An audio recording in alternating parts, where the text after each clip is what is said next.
Buenos días con todos. Estamos dormidos todavía. Buenos días. Hoy no traje mi kit predicador. Eso significa que me voy a estirar y voy a tratar de hacerlo sin tanta polla. Perdón.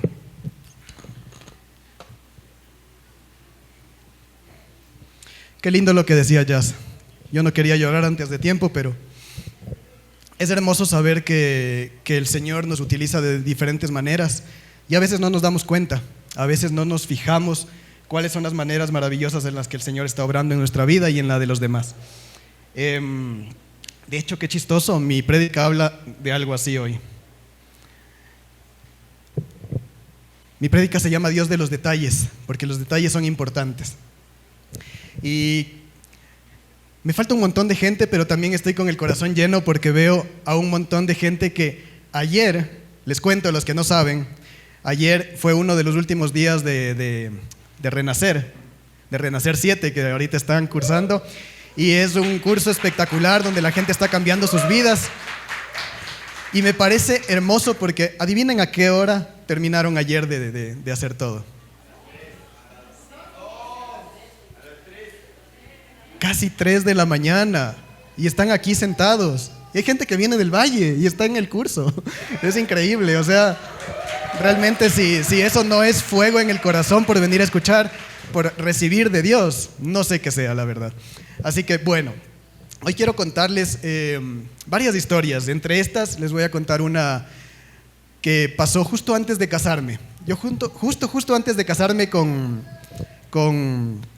Angie, pues estaba preparándome para correr en motovelocidad. Me encantan las motos todavía, pero esa vez, como no tenía por qué vivir, entonces quería meterme a motovelocidad. Y resulta que mi objetivo principal era, si es que no tengo nada que hacer realmente, y si es que yo tenía un restaurante en ese entonces y yo vendo mi restaurante, era coger mi moto e irme de viaje. Yo me quería ir de viaje por el mundo, me quería ir a conocer todo lo que pudiera. Y ese era mi objetivo. Y decía, qué hermoso ir de país en país en la moto y conociendo gente y viendo paisajes y viendo todo lo que Dios ha hecho, su creación. Y, creo que mi mamá no sabía, sorpresa, me iba a ir.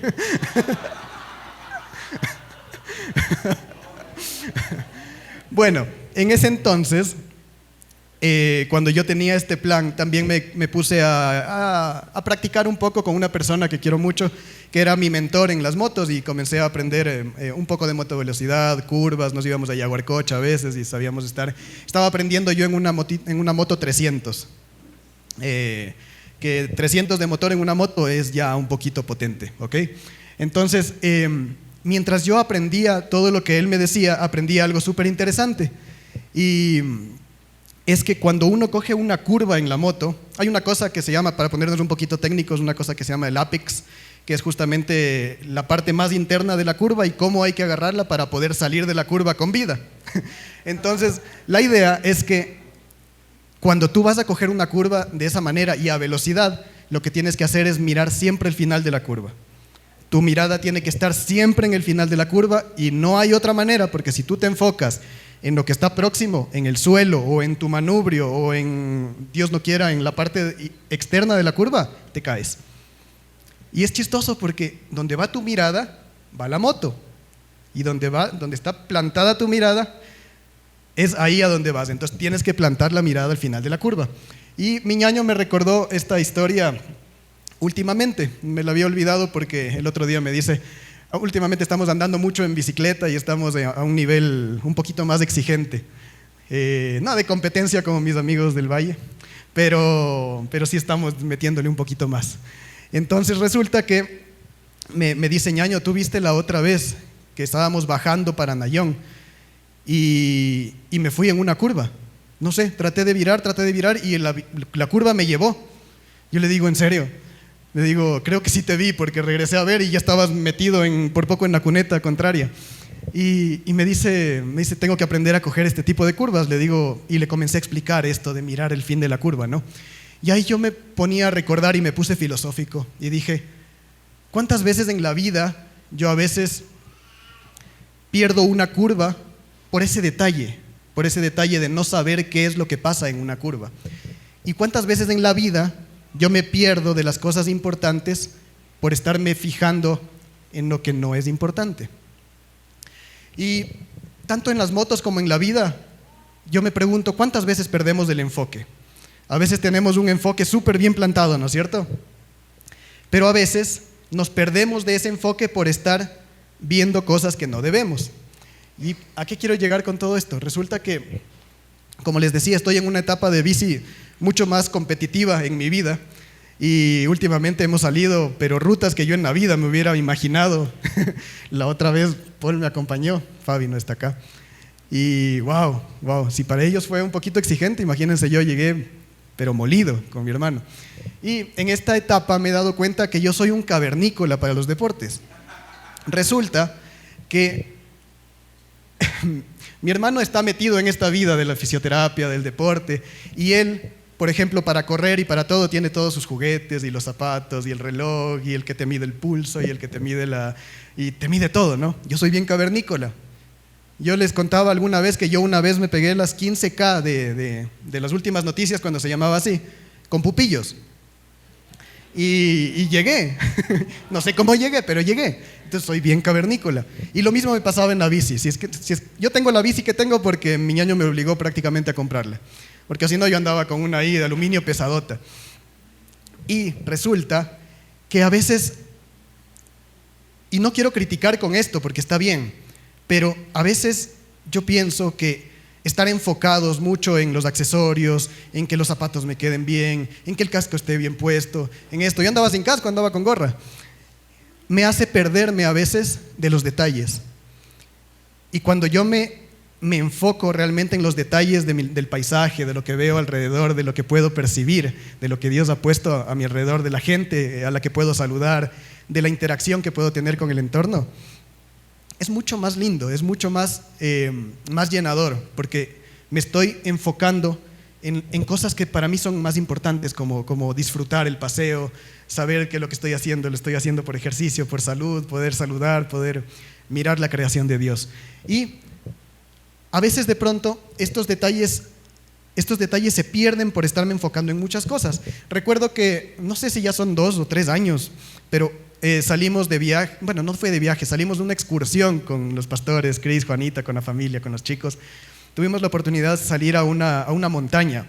Y mi mente siempre ha sido esta de que salimos a un lugar y me gusta ser el guía, me gusta decirles qué es lo que van a ver y cuando lleguen allá, qué es lo que van a encontrar. Y es que la cueva del oso es espectacular y la vista desde ahí no tienes una idea. Resulta que mientras yo seguía pensando todo esto, ya estábamos subiendo y ellos estaban maravillados. A pesar de que llovía y todo, yo me estaba perdiendo de todo el viaje, me estaba perdiendo del paisaje porque yo estaba enfocado allá, a lo que quería llegar. Y es como si solo disfrutamos las cosas cuando ya estamos ahí. Cuando ya llegamos al objetivo y llegamos a la meta, es el momento exacto para ponerme a disfrutar. ¿Y el viaje? ¿Qué pasa con el viaje? ¿Qué pasa con el trayecto? Entonces, resulta que aquí dice, en Proverbios 16:9 dice, el corazón del hombre traza su rumbo, pero sus pasos los dirige el Señor. Yo estoy seguro de que en los pasos, no solamente en el objetivo, puedo encontrar a Dios.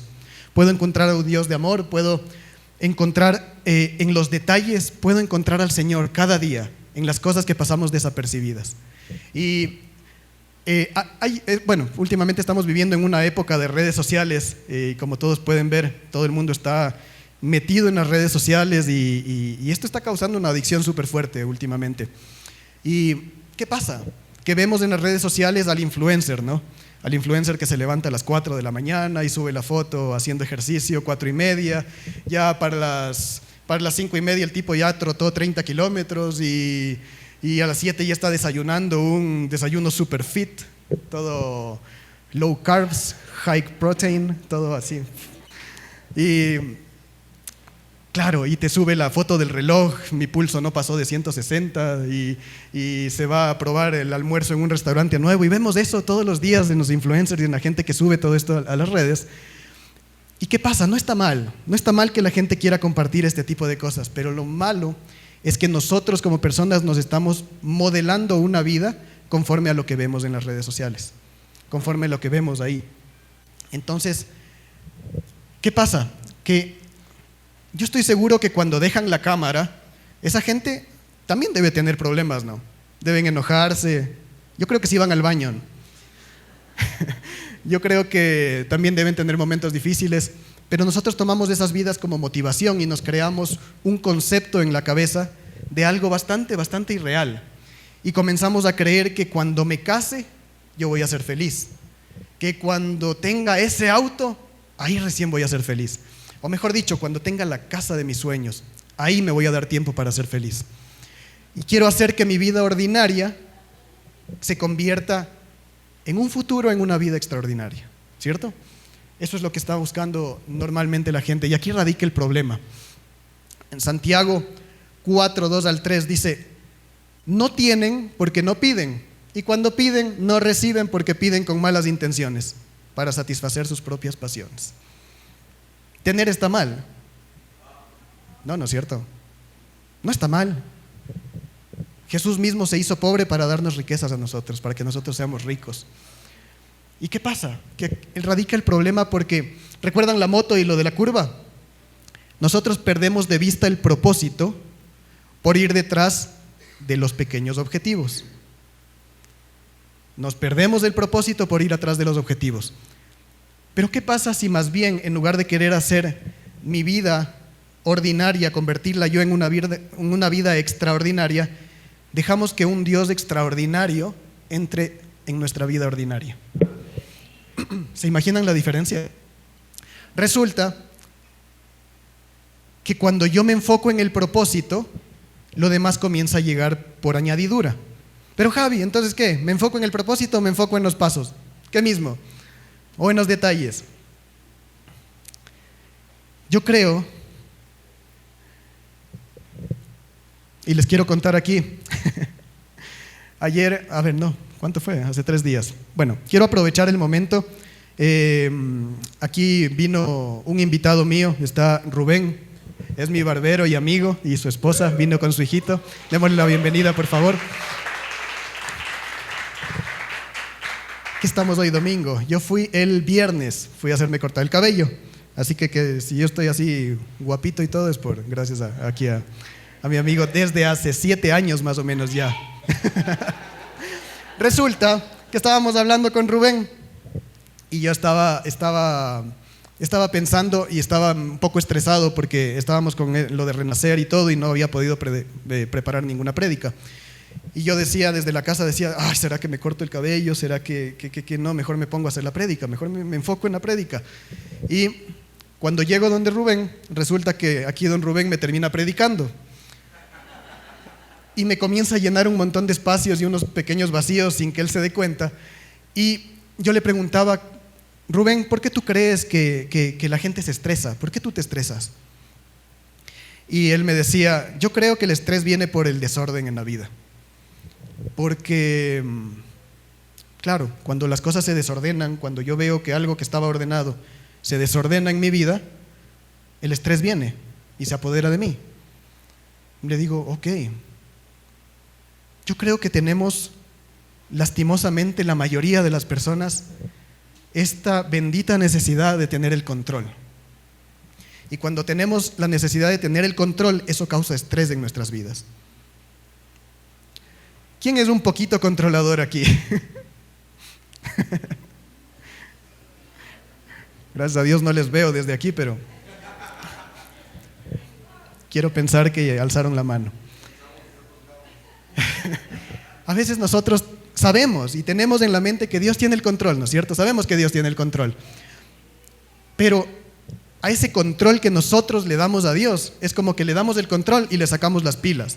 Así como que, toma el control, pero me guardo un poquito de control porque necesito yo tener el control, ¿no es cierto? Y en verdad no lo soltamos. Hay una historia en la Biblia que a mí me llamó mucho la atención, no lo había leído mucho, pero resulta que hay un rey que se enferma. Me parece que se llama Ezequías el rey. Bueno, este rey de Israel se enferma y este rey era un rey bueno. Aquí está, Segunda de Reyes 21. Dice, Por aquellos días Ezequías se enfermó gravemente y estuvo a punto de morir. El profeta Isaías, hijo de Amós, fue a verlo y le dijo: así dice el Señor, pon tu casa en orden porque te vas a morir y no te vas a recuperar. ¿Se imaginan recibir una noticia así de la noche a la mañana? Soy una buena persona, soy un buen rey, hago lo que le agrada a Dios. Y Dios me dice: no te vas a recuperar, te vas a morir, por medio de un profeta. Esto me pone a pensar a mí lo inútil realmente que es acumular cosas aquí en la tierra. Y no solamente estoy hablando de cosas materiales, sino cosas que se nos guardan en la mente, como poder tener el control de las cosas. Ahorramos, compramos, planeamos, ya estamos medio seguros de lo que vamos a hacer de aquí en un año, ¿no es cierto? Y si de pronto Dios nos dice que ya nuestro plan aquí está completo y que ya mejor vamos a tener una vida y una mejor vida con Él, y nos lleva, ¿por qué nos estresamos tanto? Estamos a veces poniendo nuestro corazón en lo material y nos aferramos tanto. Hay cosas en la vida, y les sonará un poquito típico porque ya lo habrán escuchado, pero hay cosas en la vida que no se compran y que tienen mucho valor, como el tiempo. Ezequías era un buen hombre, era un buen rey que hacía lo que a Dios le agrada, pero Dios en su voluntad le dijo que no lo sanaría, que se iba a morir. ¿Y qué pasa? Resulta que, conversando con el pastor Chris, me dio una luz sobre esto y me decía: mira, la enfermedad que Ezequías tiene no es porque se la haya dado el Señor no enferma a sus hijos. La enfermedad vino y Dios le dijo: ok, esta enfermedad es para muerte, así que vas a morir. Solo le estaba adelantando lo que ya iba a suceder, no es que Dios lo estaba matando. Pero ¿qué pasa? Resulta que Ezequías tenía algo que él no lograba hacer. Dice: Ezequías volvió el rostro hacia la pared y rogó al Señor: recuerda, Señor, que yo me he conducido delante de ti con lealtad e integridad y he hecho lo que te agrada. Y Ezequías lloró amargamente. ¿Se imaginan? Siempre sembrando y sembrando, y el día de mañana es como que nada de eso importó y simplemente me voy a morir porque no me voy a sanar de la enfermedad. Pero ¿qué pasa? Resulta que Dios lo que estaba haciendo aquí, miren que Ezequías vuelve el rostro hacia la pared y le ruega al Señor: recuerda, Señor, que yo me he conducido delante de ti con lealtad e integridad. Recuerda, le dice. Le está recordando a Dios, como si Dios necesitara recordar, ¿no? Cuando nosotros sembramos y cuando nosotros damos el diezmo, ¿qué es lo que hacemos normalmente? ¿Damos el diezmo por obligación? ¿Damos una ofrenda o damos algo porque se tiene que hacer? Porque me han dicho que los cristianos hacen eso y yo quiero ser cristiano. Hay algo lindo que nos enseñaron desde Estados Unidos directamente los pastores allá, y es que cuando uno diezma, lo primero que tiene que hacer es consagrar eso al Señor, dárselo a papá y decirle: papá, gracias porque me permites diezmar, gracias porque me permites ofrendar. Y de esta manera nosotros le estamos, mira lo que hacemos legalmente en el cielo. Nosotros estamos plantando esta legalidad de: yo estoy orando por el diezmo, yo estoy sembrando en el cielo, yo oro por esto y se queda sembrado ahí arriba, y eso se queda grabado en la mente de Dios. Entonces, ¿qué pasa? Que cuando nosotros no consagramos las cosas y hacemos las cosas por obligación, eso pasa. Hay un japonés que yo seguía hace un tiempo, que admiro mucho en finanzas, y este japonés decía que cuando él pagaba las tarjetas de crédito, normalmente la gente paga la tarjeta de crédito y ¿cómo es? Uy, y le das al botón y dices ya, y no ves mejor y cierras la aplicación porque ¡qué dolor! Pero este japonés decía: cada vez que tú pagues la tarjeta de crédito, cada vez que pagues una deuda, que puedas tener la oportunidad de honrar una deuda, agradece porque tienes la oportunidad de hacerlo, porque Dios te está dando los medios y porque estás logrando pagar la deuda. Gracias, Señor, porque me das la oportunidad, porque esta deuda está saldada y porque tú me ayudas, porque tú estás al mi lado. Entonces, ¿qué pasa? Recuerdan que en el versículo anterior vimos que no pedimos bien. ¿Qué pasa si no basta con hacer el bien? Es exactamente eso. Cuando hacemos las cosas solo por cumplir, no estamos sembrando lo que debemos. Y En este caso yo creo que debemos confesar siempre, siempre para poder crear esa legalidad en nuestros actos y para que pueda quedar sembrado eso en el cielo. ¿Ok?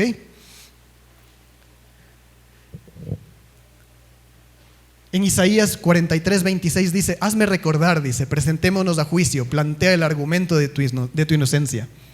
Hazme recordar. Satanás, el chamuco, el diablo, siempre está tratando de buscar vacíos legales en nuestra vida en donde pueda atacarnos. ¿Sí? Pero ¿qué pasa? Es nuestra responsabilidad recordar también, mediante nuestra oración y el agradecimiento, recordarle a Dios que lo que estamos haciendo lo hacemos con el corazón y lo hacemos con un corazón entregado a Él, no por obligación. ¿Ok? Dios nos llama a hacer una confesión siempre con nuestra boca sobre lo que hacemos, como lo que les decía con el diezmo. Lo consagro, con mi boca declaro abundancia en mi vida y declaro que eso se multiplica, porque así lo dice el Señor. Esa es la declaración que tenemos que hacer. ¿Ok? Filipenses 4:11-13 dice, no digo esto porque esté necesitado, pues he aprendido a estar satisfecho en cualquier situación en que me encuentre. Volvemos al tema de los detalles, ¿sí? La vida básicamente no está hecha de grandes momentos, está hecha de pequeños momentos que nosotros hacemos grandes. Son momentos comunes y lo especial está ahí, es justamente en la capacidad que tengamos de ver la hermosura en estas pequeñas cosas. Dice Pablo, el apóstol Pablo dice, sé lo que es vivir en la pobreza y lo que es vivir en la abundancia. He aprendido a vivir en todas y cada una de las circunstancias, tanto a quedar saciado como pasar hambre, a tener sobra como a sufrir escasez. Hace un tiempo vino una sobrina de mi esposa, una sobrina de Angie, vino de viaje de los Estados Unidos, ella es ecuatoriana, y la llevamos de viaje a la Tacunga, me acuerdo. Y cuando estábamos en el viaje, resulta que estábamos pasando ya por la zona de, bueno, ya llegando como a allá. ¿Qué queda por allá? Machachi. Pasábamos Machachi y ya comienza la vista hermosa, ¿no es cierto? Cuando se despeja el cielo y ves las montañas y ves los caballos ahí, el césped así, las planicies de todos los colores. Y nosotros íbamos en el viaje, íbamos conversando y riéndonos, ¿no? Cuando le vemos a la Cami que ya se quedó callada, ya no estaba conversando. Y le regreso a ver y estaba pero así, con las lágrimas en los ojos, estaba pero impactada. Y ella es ecuatoriana, ella conoce, estuvo mucho tiempo en los Estados Unidos, pero ¿qué pasa? Le digo, ¿qué pasa, Cami? Me dice, no sé, solamente tengo ganas de bajarme del carro, pararme ahí y llorar. ¿Te das cuenta de lo que estamos viendo? Me dice. Y ella ni siquiera es cristiana. Y yo decía, claro, o sea, me puse a reflexionar y digo, qué hermoso el paisaje que Dios pinta para nosotros. Y cada día yo creo que Dios pinta un paisaje, ya sea visible o también pinta un paisaje tal vez en las actitudes de otras personas. Tal vez podemos conectar con otra persona, verle a los ojos y ver la hermosura de lo que el Señor también hace en otras vidas. Podemos enfocarnos en las cosas lindas, en los detalles que Dios tiene en la vida, porque a la final de eso se trata la vida, de las pequeñas cosas y nuestra capacidad de hacerlas hermosas. Nosotros estamos en una incesante búsqueda de lo efímero. Básicamente estamos buscando, siempre nuestra mente se va hacia lo que no tenemos, hacia lo que queremos, hacia los objetivos, y nos cegamos tanto que nos perdemos esto, que nos perdemos la vida, nos perdemos lo hermoso de poder estar aquí, sentados en libertad. Y ya voy a topar el tema, pero wow, yo siempre digo, qué hermoso y qué ventaja tenemos nosotros de que este sea un país libre en donde podamos adorar a Dios con libertad. Las profecías de Dios, ustedes saben que posiblemente eso no sea para siempre, pero ahorita, en este momento, tenemos la oportunidad de hacerlo. Y el hoy está aquí, y de nosotros depende qué es lo que hacemos y cómo lo vemos. Ahora, yo creo sencillamente que el corazón y todos nuestros objetivos se van forjando desde lo pequeño hacia lo grande. Nadie llega a lo grande sin pasar también por lo pequeño, ¿sí? Siempre vamos a tener aprendizajes, vamos a tener pasos que dar para que eso nos vaya enseñando a llegar a nuestros objetivos mayores. Y en esos detalles es donde tenemos que encontrar hermosura, donde tenemos que encontrar la belleza. Todo lo puedo en Cristo que me fortalece. Tú te preguntas, ¿pero dónde me fortalece Dios? Ok, sí, Cristo me fortalece, pero ya, quiero saber cómo me fortalece. Te voy a decir, ¿cómo me usa si no tengo nada? Resulta, ¿ustedes se acuerdan de un tal Moisés en la Biblia? El mocho. Resulta que Moisés, Dios lo llama para liberar a su pueblo. Y adivinan qué le pregunta. Dios, ¿qué tienes en la mano? Le dice. Un gusanito. Le dice, ¿qué tienes en tus manos, Moisés? Y Moisés le dice, le muestra una vara, un palo, que posiblemente le servía a él para caminar, para apoyarse, no sé, cuando estaba cansado se apoyaba. Y Moisés le pregunta al Señor, le dice, tengo este palo. Y ustedes se dan cuenta qué hizo el Señor con un pedazo de madera en la vida de Moisés y en la vida de los israelitas, en la vida de un montón de personas. Resulta que cuando Moisés le dice al Señor, ¿qué hago cuando vaya donde el faraón a liberar a mi pueblo y el faraón no me crea que vengo de tu parte? ¿Qué hago? Le dice, toma la vara que tienes en tus manos y lánzala al suelo. Y se convierte en una serpiente en ese momento, ¿cierto? Y eso asustó al faraón. Eso lo dejó al faraón, por lo menos le cerró la boca por un momento. Le quitó un poquito de ese autoritarismo que tenía. ¿Y qué pasa? Dios usa este palo lo usa como un instrumento de liberación, básicamente. Lo comienza a usar para que Moisés, cuando esté frente al Mar Rojo, con ese palo pueda abrir el mar. Con un palo que tenía en las manos Moisés. No es el poder del palo, es el poder del Señor. Pero el Señor utiliza un palo que tenía Moisés en su mano y también lo utiliza para callar al faraón cuando se convierte en una serpiente. También le utiliza para sacar agua de una roca, ¿cierto? Utilizó un palo. Ahora yo te pregunto, ¿qué tienes en tu mano? ¿En serio tienes un gusanito? ¿O tienes un montón de cosas más? Posiblemente lo que tenga en mis manos en este momento no sea algo extraordinario. Tal vez sea un trabajo que no me llena. Tal vez sea un trabajo que es demasiado monótono, que me siento en una silla todo el día a pasar un Excel y cuando termino de pasar ese Excel viene otro Excel y a pasar ese Excel y se termina a las 6 de la tarde mi trabajo y me voy a la casa. Y ese es mi trabajo. Ok, paga las cuentas, ¿no? Tengo mi trabajo, está bien. Pero ¿y qué pasa si dentro de este contexto irrelevante nosotros vemos algo más grande? Y si Dios está poniendo un trabajo en tus manos, una habilidad en tus manos, está poniendo algo que tú consideras irrelevante, pero Dios quiere usar para grandes cosas. ¿Qué tal si tu trabajo lo está usando el Señor para que tú puedas llegar a tus compañeros? Para que pueda ser una palabra de apoyo, para que pueda ser, qué sé yo. ¿Ustedes han visto los ojos de las personas cuando se enfocan realmente y cuando les preguntan ¿cómo estás? Lo que todo el mundo te dice, ¿no? Bien. ¿Y tú? Bien.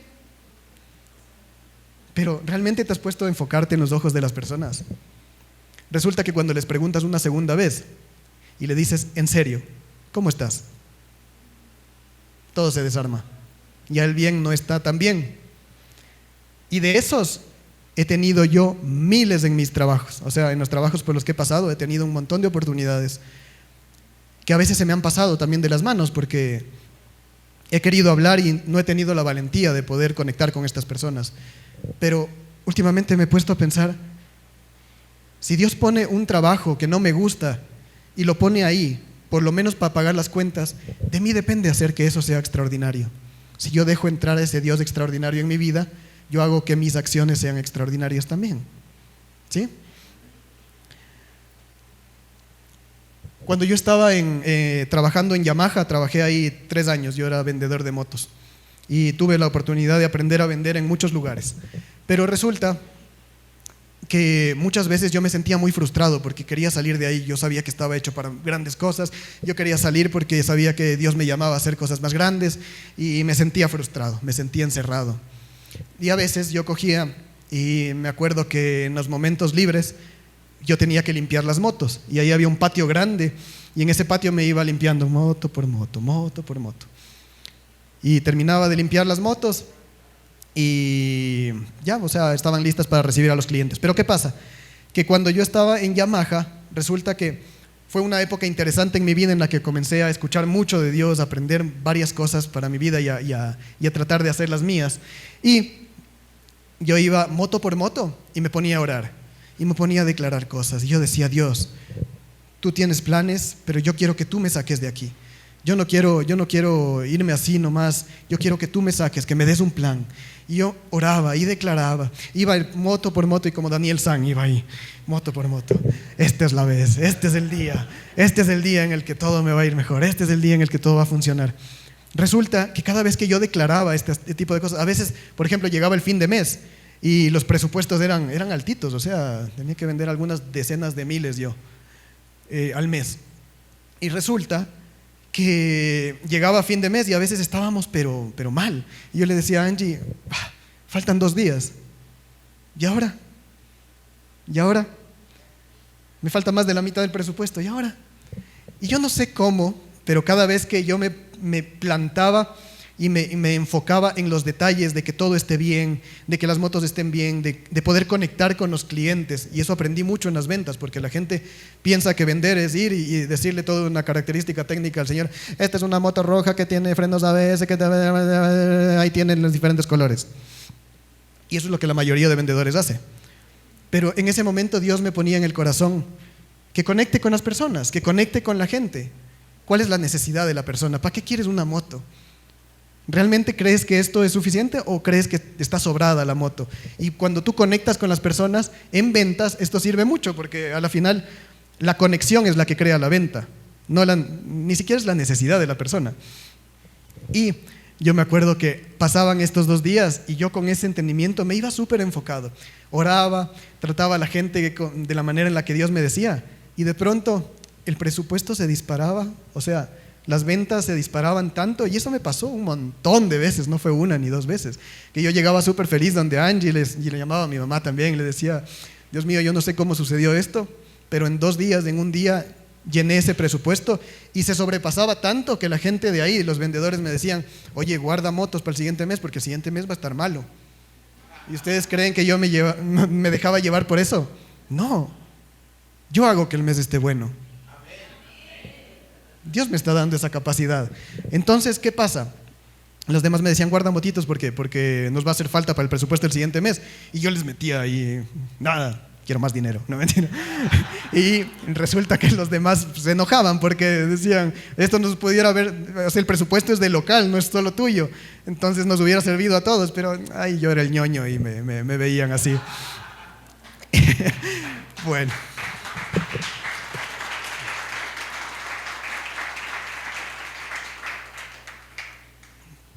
Enfocarme en las pequeñas cosas me ayudó mucho en la vida. Enfocarme en conectar con las personas, en encontrar hermosura en las cosas donde vemos monotonía, me ayudó mucho en la vida y estoy seguro que en nuestra vida como cristianos nos va a ayudar mucho también. Me acuerdo en ese entonces que yo estaba enfocado, por ejemplo, en el mismo ejemplo, estaba enfocado en el presupuesto, pero Dios me decía, enfócate en los detalles, en que las motos estén bien, en que los clientes se sientan bien, en que se sientan escuchados, que se sientan bien atendidos. Y en esos detalles causaba que el objetivo se cumpla. Entonces, tal vez los detalles son más importantes de lo que pensamos.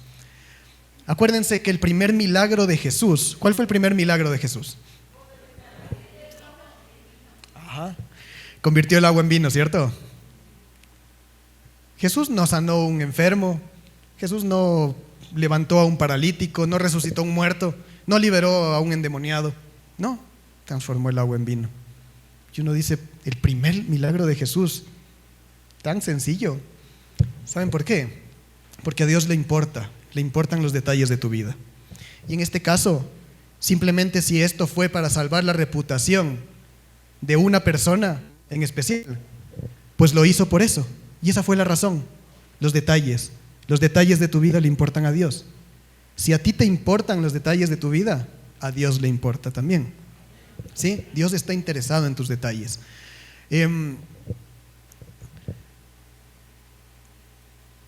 Primera de Reyes, bueno, antes de leer esto, les quiero contar un poquito el contexto aquí en la historia de Elías. Resulta que Elías mata a los profetas de Baal, ¿no es cierto? Los manda a degollar a toditos después de haber hecho una prueba majestuosa del poder de Dios. Y resulta que manda a matar a los profetas de Baal, y se entera una señora, que creo que era la esposa del rey, ¿no? En ese entonces, que se llama Jezabel. Y Jezabel le pega una amenaza a Elías, le manda una amenaza con un mensajero que yo digo, qué miedo esa mujer, que Elías no le tenía miedo a nadie y de pronto sale huyendo apenas escuchó la amenaza de Jezabel. Jezabel le dice, ve, por Diosito, que me llamo Jezabel, si es que el día de mañana, que no me llamo así, si es que el día de mañana no estás muerto para esta hora, así como tú hiciste con mis profetas. O sea, lo amenaza de muerte. ¿Y qué hace Elías? Elías sale corriendo. Dice que se esconde debajo de un arbusto, y debajo de este arbusto Elías quería una respuesta de Dios. No necesitaba nada más, solo estaba buscando al Señor. Y adivinen quién no aparecía. No aparecía el Señor. Pero de pronto, mientras él está ahí debajo de este arbusto, se aparece un ángel. Y este ángel le da de comer. Y Elías, después de comer, otra vez se echa a morir. Yo digo, si a mí se me parece un ángel, vean, no necesito ni dormir ni comer en esta vida, pero no, Elías se le apareció un ángel y se echó otra vez a morir. Y después el ángel otra vez lo levanta y le da de comer.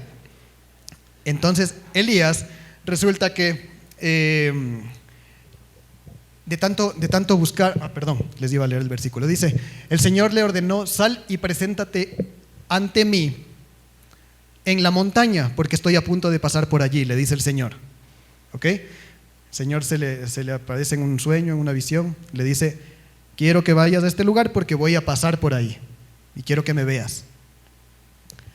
Ahora, ¿qué pasa? Que mientras estaba allí, dice, el Señor pasó y vino un viento recio, un viento tan violento que partió las montañas y destrozó las rocas, pero el Señor no estaba en el viento.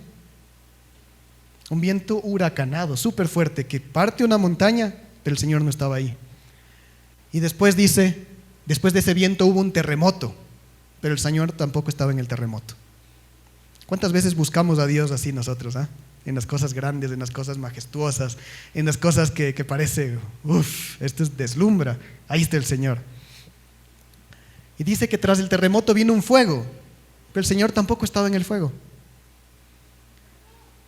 Y después del fuego vino un suave murmullo, vino una brisa. Y en esta brisa, dice, Elías lo oyó.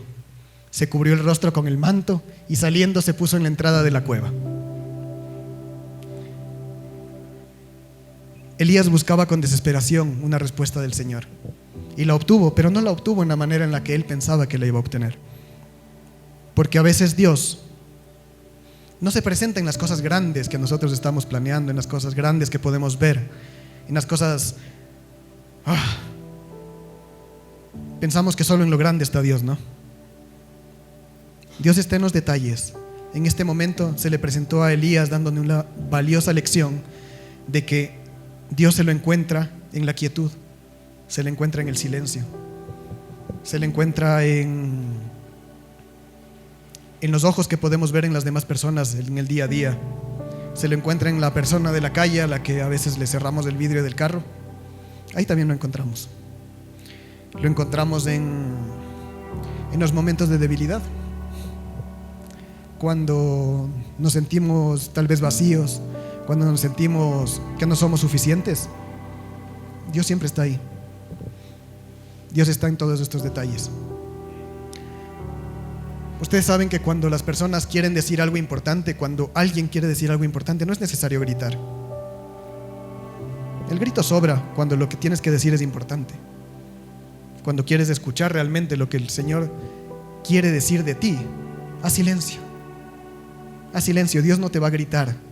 Dios no te va a alzar la voz para que lo escuches. Dios te va a hablar en el susurro. Te va a hablar en la quietud. En Israel, Dios le hace no en Israel, mucho antes, Dios le hace una promesa a Abraham.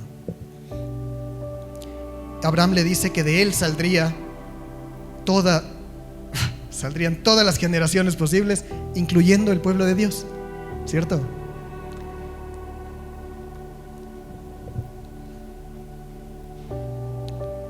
El pueblo de Dios salió de la genealogía de Abraham, salió el pueblo de Israel. Y en este momento a mí me duele mucho, y no me duele mucho porque sea Israel, me duele mucho el conflicto que hay en este momento. Ayer en la noche yo veía que ya esto escaló de una manera terrible, la guerra que hay allá. Pero yo quiero decirte que la promesa de Dios que le hizo a Abraham era que de ahí saldría el pueblo escogido, el pueblo del Señor. Nunca le dijo que el pueblo iba a hacer lo bueno. Nunca le dijo que el pueblo iba a hacer siempre el bien y que nosotros tenemos que orar por las cosas que hace ese pueblo. No, tenemos que orar por el pueblo de Israel, porque es el pueblo del Señor. Él lo dice en su palabra. Eso no significa que lo que estén haciendo está bien. Si ustedes leen un poquito la Biblia, se van a dar cuenta que cada una de las acciones que tenía Israel para con Dios eran terribles. Idólatras, asesinos, hacían lo que no les gustaba. O sea, Dios estuvo pero así de aniquilar a ese pueblo. Pero no, Dios le hizo una promesa a Abraham, y Dios es un Dios de promesas, y Dios cumple sus promesas. Ahora, si Dios hace una promesa así en lo grande, ten la plena convicción de que la promesa que te hizo a ti, de que esa promesa que estás cargando desde hace mucho tiempo, está vigente. Las promesas de Dios se cumplen. Aprendamos a ver los detalles, aprendemos a ver el paso a paso, aprendamos a ver la hermosura ahí. El objetivo va a llegar, el objetivo llega, eso llega por añadidura. Enfoquémonos en lo eterno, enfoquémonos en el cielo, donde el hollín dice no se carcome nada, o sea, no se dañan las cosas allá. Si nosotros sembramos en el cielo, significa que estamos sembrando en el lugar adecuado. Todo lo que siembres aquí, lastimosamente aquí se quedará. Aquí se quedará todo. No hay nada que nos podamos llevar al cielo. Yo creo firmemente en que estamos en el minuto 90.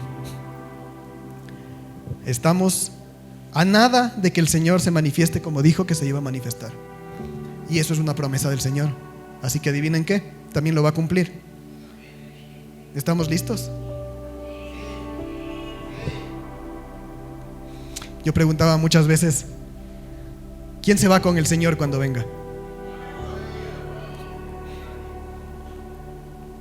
Ten la plena convicción de que si has hecho las cosas mal, o tal vez no te sientes digno del amor de Dios, eso no es un impedimento para que Dios cumpla su promesa, para que Dios te vea como un hijo, para que todos los días puedas sentir el abrazo de papá y sentir que todo está bien, porque tienes el respaldo del Rey del Universo. En el nombre de Jesús yo quiero orar porque con cada paso, con cada detalle que estamos haciendo en esta congregación, en esta iglesia, te estamos dando honra a ti, Señor. Estamos honrando lo que tú haces en nuestras vidas y estamos intentando dar de gracia lo que tú nos has dado de gracia. Gracias, papá, por el amor que tienes con nosotros, por cada uno de los que estamos aquí.